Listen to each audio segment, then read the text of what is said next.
Good evening, and welcome.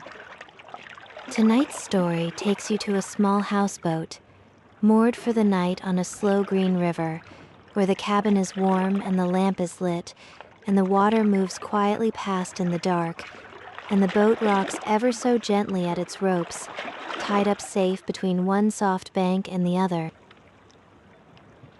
There is no plot to follow tonight, and nothing to keep track of. The story is only a snug little cabin on the water, and the slow, patient breathing of the river. If your thoughts wander away from my voice, let them drift downstream with the dark water. And if you fall asleep before the end, you have done it exactly right. Settle in now. Find the position you sleep best in, or near enough to it. Let the bed take all of your weight, every last bit of it. There is nothing to do tonight but grow heavy and listen, and let the slow river rock you down towards sleep. Before the story begins, take a moment to arrive in your body. You are lying down. You are warm enough. Nothing more is asked of you tonight.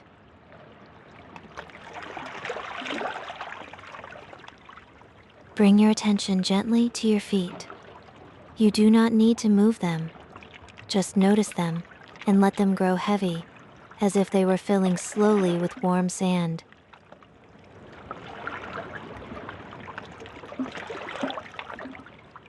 Let that heaviness rise into your legs. Your calves rest, your knees rest.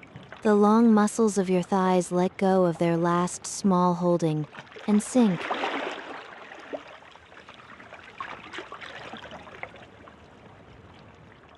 Your hands now, let the fingers uncurl on their own.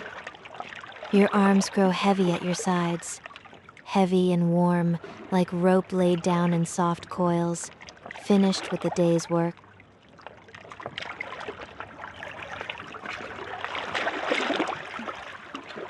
Your shoulders drop, away from your ears, down into the bed. Your jaw unclenches. The small muscles around your eyes smooth out, the way water smooths when the wind has gone.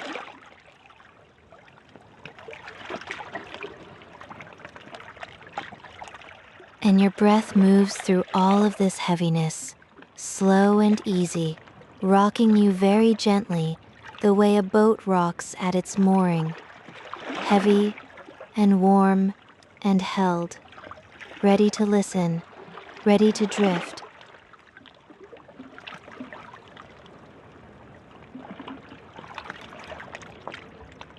You are lying in the bunk of a small houseboat, moored for the night on a slow river, in a cabin no bigger than a garden shed, warm and low and snug, with one little window looking out over the dark water and the reeds.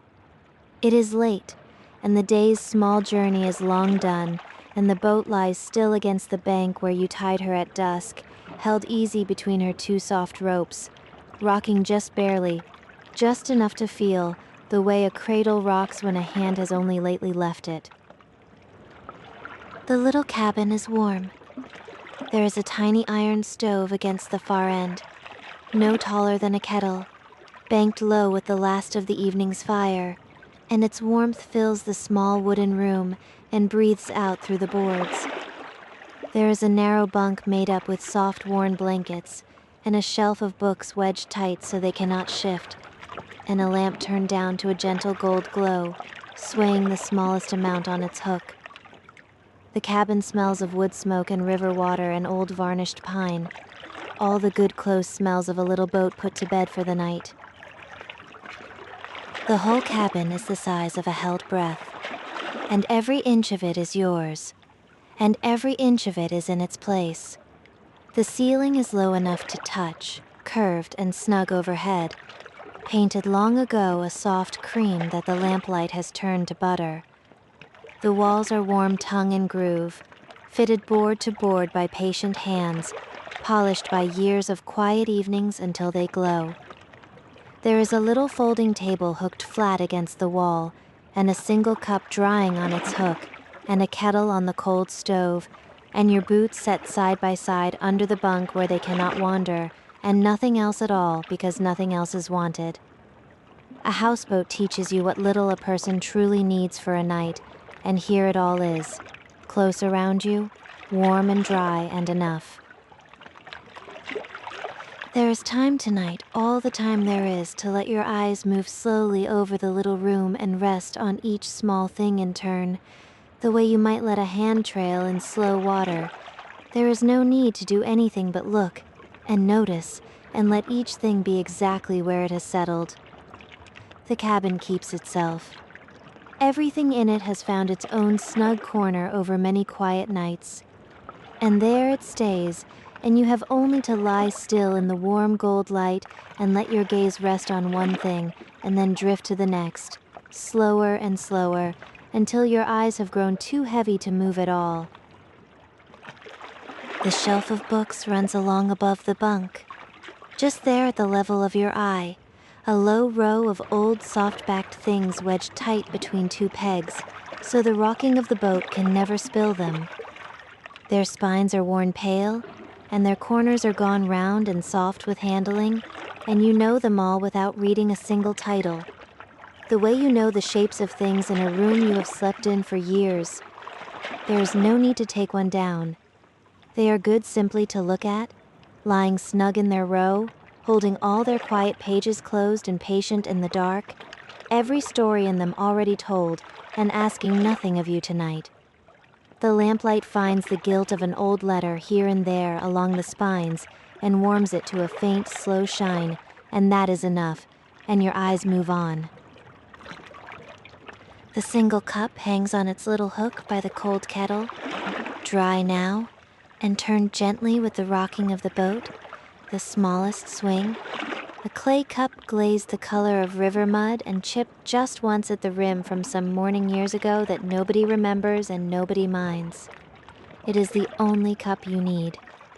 It hangs there easy on its brass hook, swinging the barest amount, lifting and settling with the boat, and the lamplight pools in its hollow and slides slowly around the inside of it as it turns, a small warm glow cupped and held, going nowhere, swinging slow. The kettle sits squat on the cold top of the stove, dark and round and patient, its lid set just so, waiting for a morning that is a long way off. There is no haste in it. It has boiled 1,000 mornings, and it will boil this one when it comes. And until then it only sits, holding the last warmth of the stove in its iron belly, going slowly cool as the night comes down, and you need not think of it again. The morning will see to the kettle. Tonight the kettle simply rests as you rest, in the warm dark of the little cabin.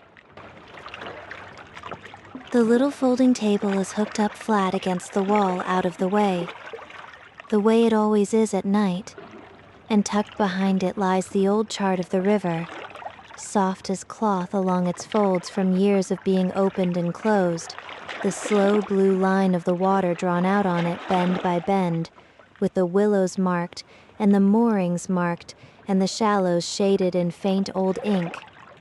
There is no need to take it down and read it. You know this reach of the river by heart, every bend and bank of it, every quiet curve where a boat may lie, and the chart can stay folded behind the table all night, holding the whole long river safe and quiet inside its soft, worn folds. A stub of pencil rests in the groove of the table, gone round and blunt at the end, and it too has done its small day's work and lies still, and there is nothing to mark tonight and nothing to plan. Only the chart folded soft and the pencil at rest, and the little table hooked up flat against the warm wooden wall where it will stay till morning. The river moves past the hull, slow and unhurried, and you can hear it, the gentle lap of the water against the planks, just below your ear, just on the other side of an inch of warm wood. It is the softest sound there is, that little lapping, a small wet kiss against the hull, and then a pause, and then another, never quite the same, and never quite different, the river saying the same quiet thing over and over in a language with only one word in it. The water touches the boat and lets her go, touches her and lets her go. all night long asking nothing, keeping the boat company the way a river keeps a moored boat company patiently without end.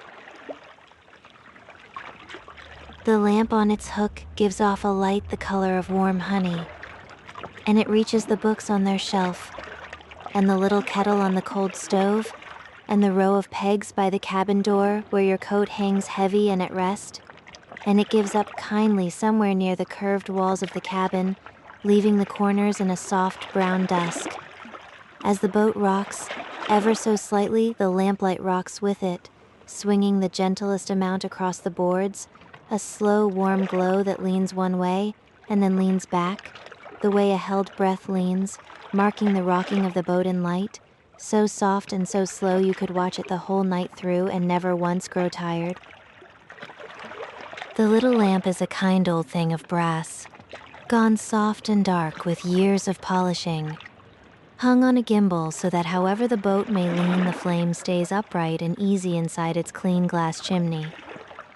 The wick is turned low, low as it will go and still stay lit, a small steady tongue of gold no bigger than a thumbnail, burning sweet and slow, and the glass around it is warm and clear, and faintly smoked at the very top where the flame has breathed against it 1,000 evenings. It makes no sound at all, the lamp, or only the faintest sound, a small warm hum below hearing, the sound of a flame being content, and it asks for nothing, and it gives its honey light out into the cabin and over the bunk and over you, steady through all the slow leaning of the boat. Your coat hangs on the row of wooden pegs by the door, heavy and dark and at rest, with the river damp gone out of it now in the warmth of the cabin, hanging in long soft folds, swaying the very least amount as the boat rocks. It did its work today against the cool air on the water, and now it hangs at ease, holding the shape of your shoulders, keeping the cabin company by the door. Beside it on the next peg hangs the old soft hat, and below them both your boots are set side by side under the bunk, toes to the wall, where they cannot wander in the night, dry now and resting, done with their walking. Everything that carried you through the day has been hung up and set down and let go, and now it all rests with you in the warm, low room, going nowhere.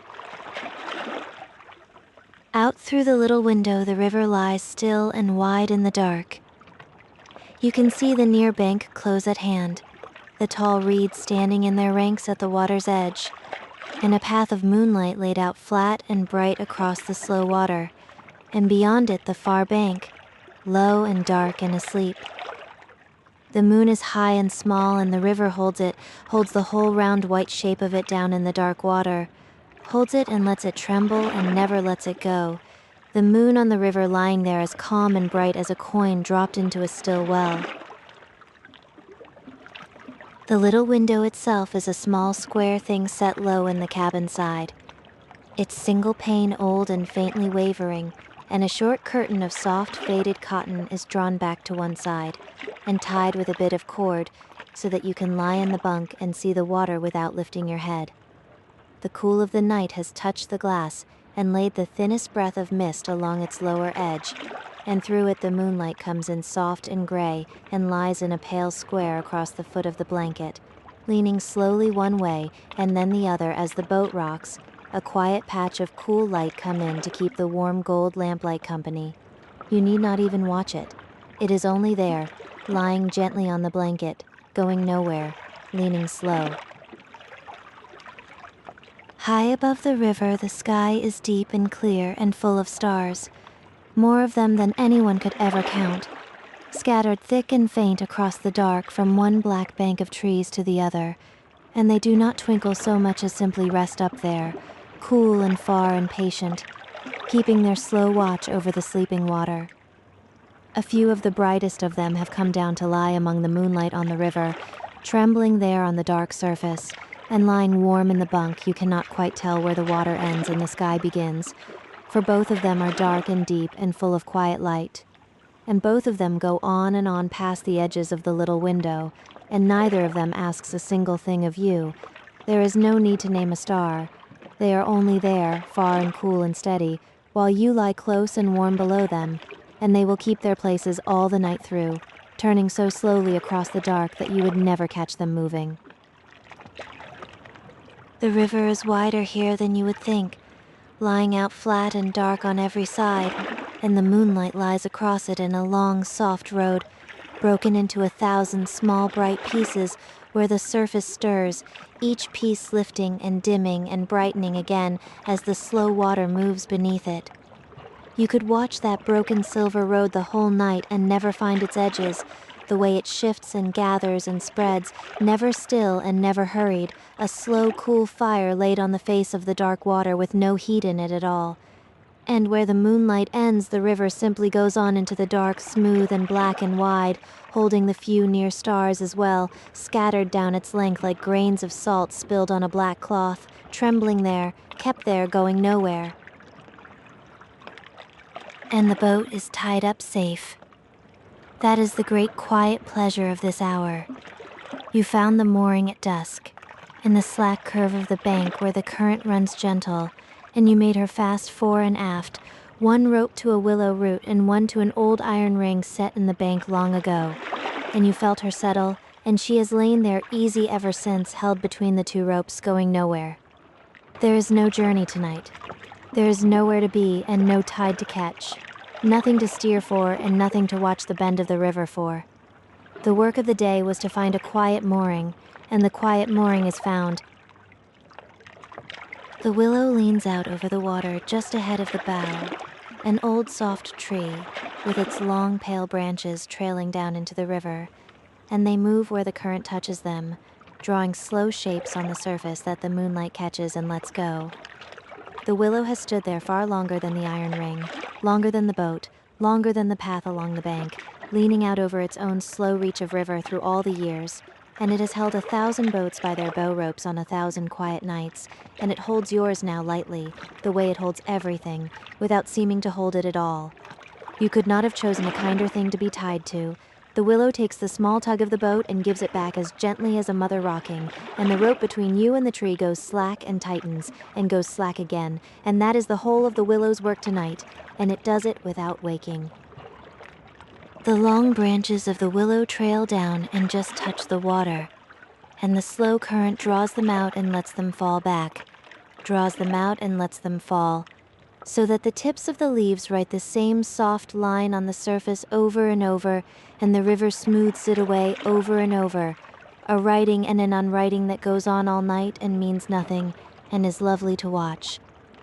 A little air moves in the high branches, and the whole tree sighs, a long, soft hush of leaves up in the dark, and settles again, and the trailing tips go on stroking the water, slow and slow, in no haste, asking nothing, keeping the bow of the boat in their gentle shade. You lie in the warm bunk and listen to the ropes. They take the small weight of the boat as the river leans against her, and they give a little, and they hold the way good ropes do, with a slow, soft creak that comes and goes as the boat rocks, a creak of hemp on wood and hemp on iron, the gentlest sound a moored boat makes.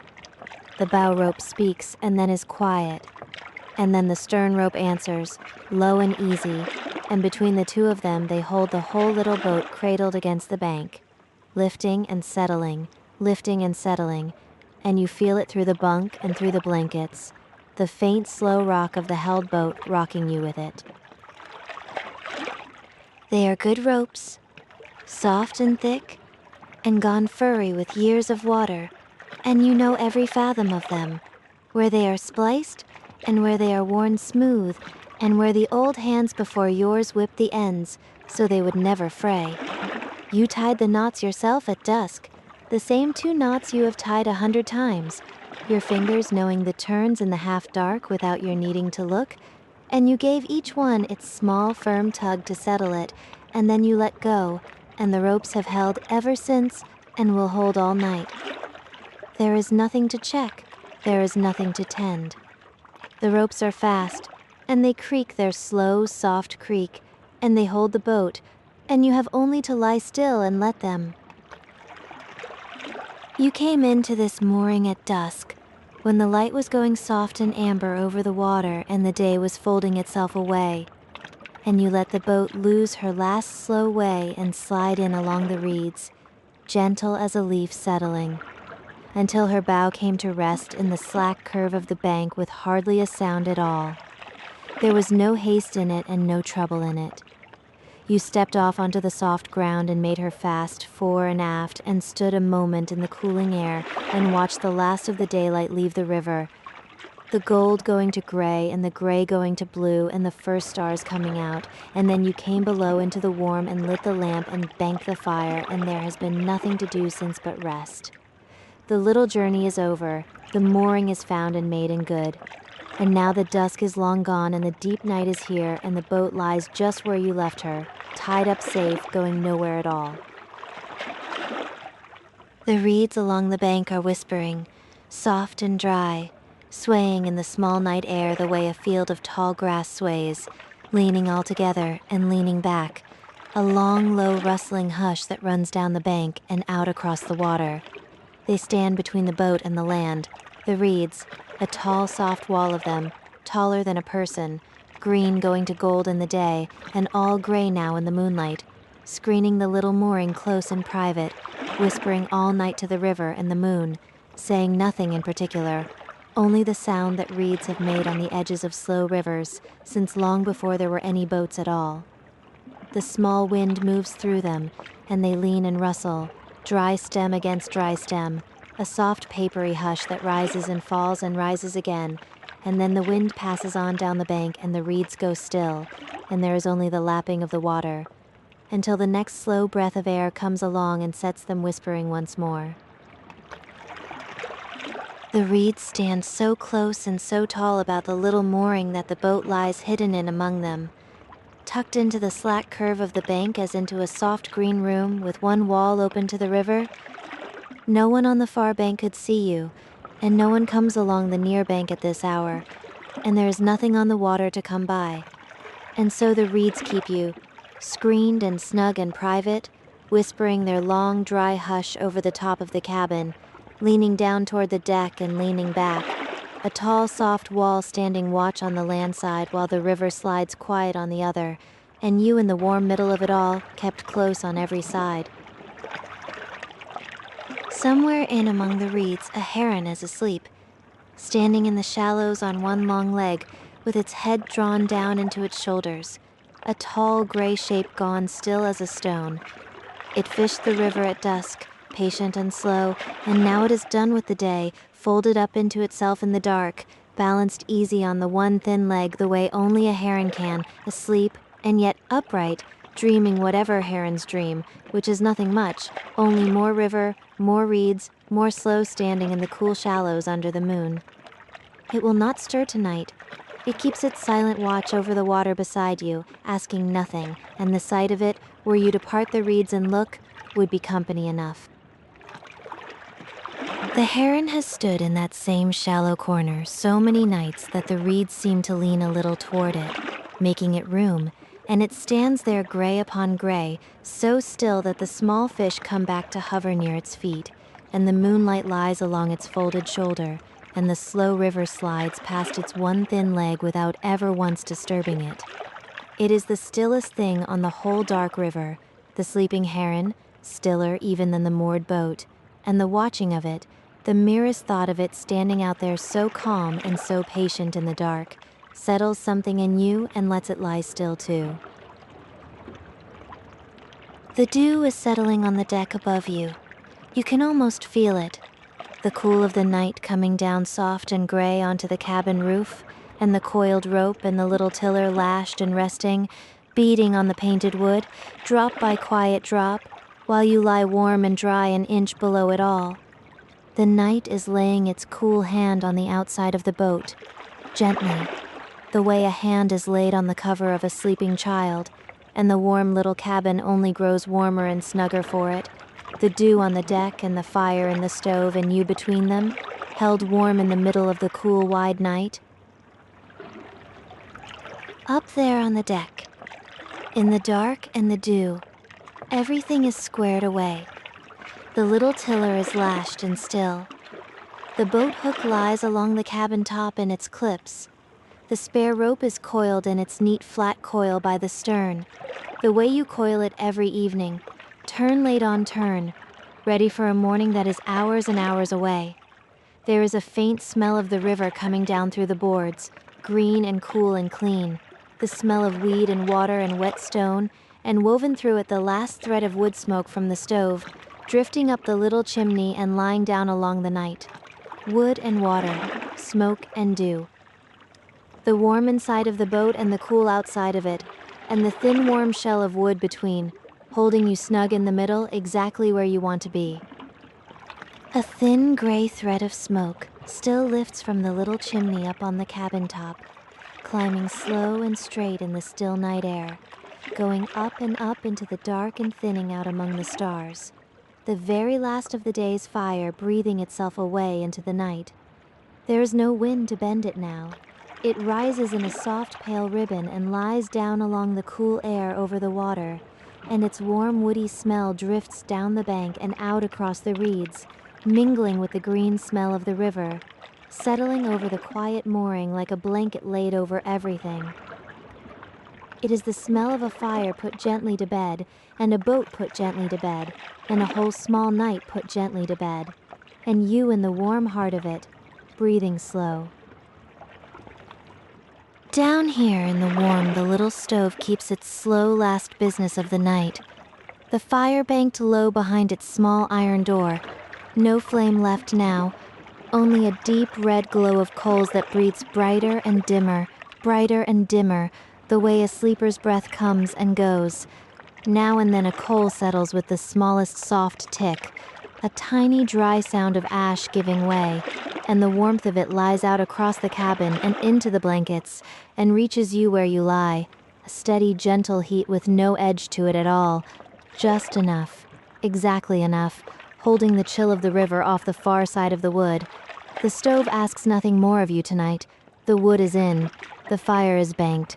It will keep its coals till morning, ticking softly in the dark, breathing its slow red breath, warming the little room while you sleep. The blankets over you are old and soft, and many worn thin at their satin edges and gone the color of weak tea, and they lie on you with a gentle, even weight, heavy enough to feel, light enough to forget, the warmth of them rising slowly around you as you lie still.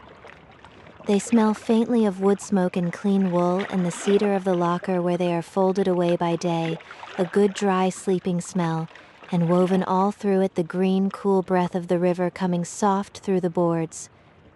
You draw one a little higher and settle, and the weight of them holds you down into the deep of the bunk, the way the ropes hold the boat down easy against the bank, close and snug and kind, and your arms grow heavy under the soft, warm weight, and your legs grow heavy.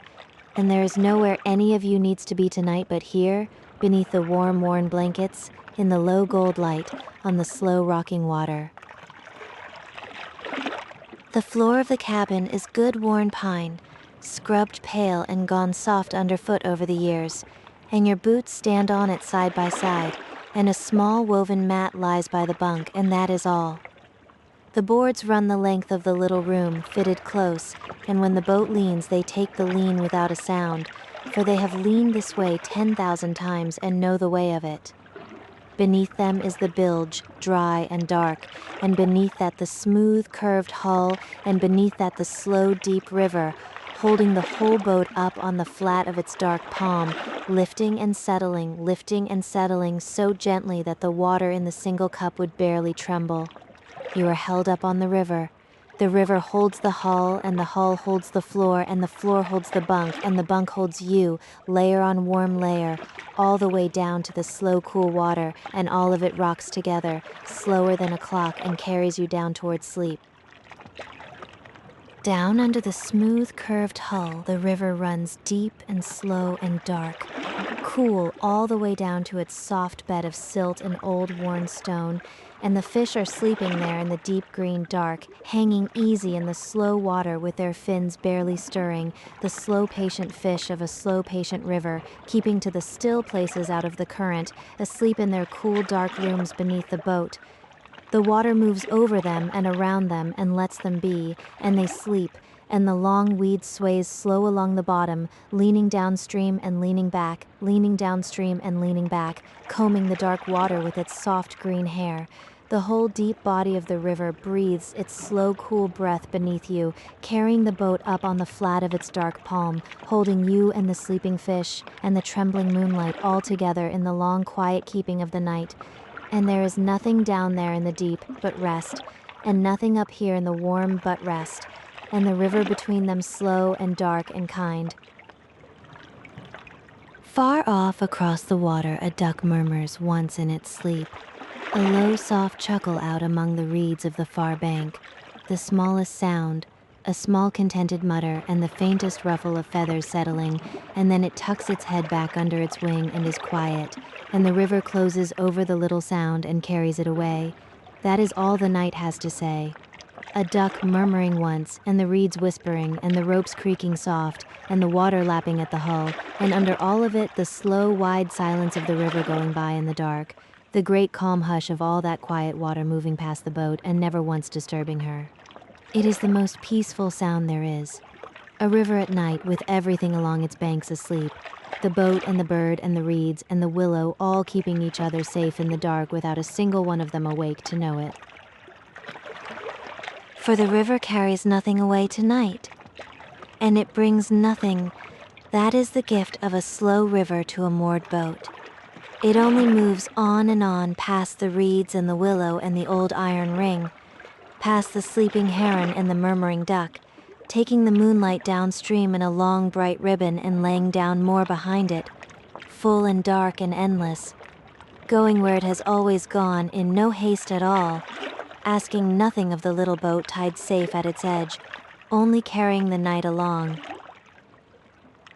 You lie in the bunk with a blanket drawn up warm to your chin, and you let your eyes rest on the gold lamp swaying its slow, soft swing, and your thoughts begin to loosen and drift, the way the boat drifts at the ends of her ropes, swinging gently this way and that, tied safe to the quiet bank, going nowhere. The fire ticks low in the little stove. The lamp hums its small gold hum. The water laps once at the hull, and once again soft and slow against the warm wood by your ear. The boat rocks. Just barely. Just enough to feel. The river leans against the planks and the ropes give and hold, and the whole little cabin lifts and settles, slower than any cradle, and the warm dark folds close around the bunk, and there is nothing at all left to do tonight but rest. The blanket is soft and heavy and worn thin and warm, drawn up to your chin, and the pillow is deep beneath your head, and your boots are under the bunk, and your coat is on its peg, and the books are in their row, and the cup is on its hook, and the kettle is on the cold stove, and the fire is banked low and warm. Everything is in its place. Everything is where it has always been. There is nothing out of place in the whole small cabin. Nothing to put right, nothing to do. Only the warm gold light and the slow rock of the boat and the soft lap of the water. And you, lying still and growing heavy in the middle of it all. The boat is held safe between bank and bank. The willow root holds the bow, and the old iron ring holds the stern, and the two soft ropes between them hold the whole of her, cradled in the slack curve of the bank where the current runs gentle and the reeds stand close. Nothing can move her tonight. The river only laps and slides on past, soft and dark, and the boat lies easy in its keeping, rocking ever so slightly, tied up safe. The moon is on the water. The reeds are whispering low. The heron sleeps on its one long leg, and the duck has tucked its head, and the dew comes down cool and quiet on the deck above, and the little stove keeps its last warm coals, and the lamp sways slow and gold on its hook, and the ropes creak soft, and the water laps and the river carries nothing away and brings nothing, only moving, only going by. The willow holds the bow. The ring holds the stern. The reeds stand close and whisper low. The heron sleeps, and the duck sleeps, and the river slides quiet and dark and slow on past the little boat, and the boat rocks gently at her ropes, tied up safe, going nowhere, all night long. You let your head rest deep into the soft, worn pillow, and your eyes grow heavy in the warm gold light. The boat is moored, the ropes are fast, the water laps soft at the hull, telling the sleeping river that all is well and all is well. Lift and settle, lap and pause. The little boat rocks at its ropes. The river slides by in the dark. There is nowhere to go tonight, and nothing coming, and nothing to wait for, only the slow rock of the boat, and the soft lap of the water, and the long, low whisper of the reeds on the bank. The lamp sways slow. The fire glows low. The water laps soft at the warm wooden hull. The boat is moored, and the ropes are fast, and the river breathes, and all is well. The reeds whisper low. The willow leans and sighs. The heron sleeps, and the duck sleeps, and the fish sleep deep in the cool, dark water, and the boat sleeps too, rocking the least small amount at her two soft ropes, tied up safe. The coals tick low. The dew comes down. The moon lies trembling on the dark water, and the river slides quiet and slow on past, and the boat is moored, and all is well and all is well. The river holds the moon. The boat sleeps at her ropes. The water moves quiet and dark against the warm wooden hull, slipping past, ever so slowly slipping past, down toward the patient morning. Lap and pause, rock and rest. The willow holds the bow. The river breathes. The lamp sways slow and gold, and the boat is moored and all is well. The boat rocks. The water laps. The river slides soft and slow and shore on past the reeds, carrying the whole calm night along with it, and you with it, down into sleep. Lap and pause, rock and rest. The boat is moored. The river breathes, soft and slow, and warm and slow.